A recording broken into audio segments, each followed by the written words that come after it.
ugu dambeyn waad aragtaan cashadii waa bislaatay.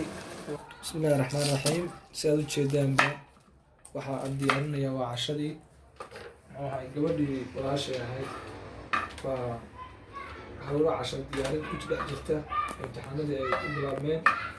marka in la is caawiyo oo gabdhihii la caawiyo oo lala shaqeeya waa muhiim.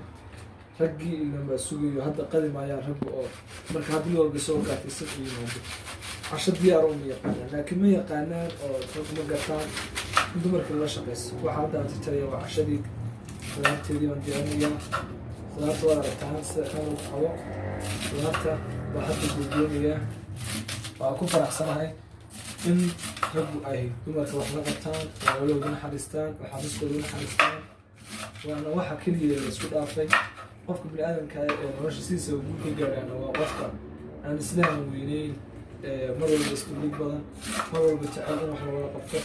shaqadana waa shaqada ugu fiican. ragga dhalinyarada hadda yurub tagtay ee taariikh ku gashay intoodii badnayd jikada waa ku gashay.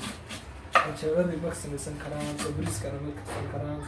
ogaad marka waxay noqotay in caydhi yarayd ay shaqaalaha u qabsadaan.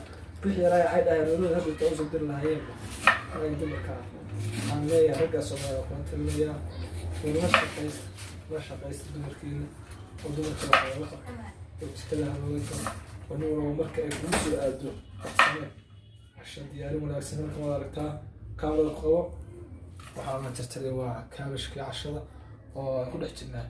ugu dambeyn waad aragtaan cashadii waa bislaatay.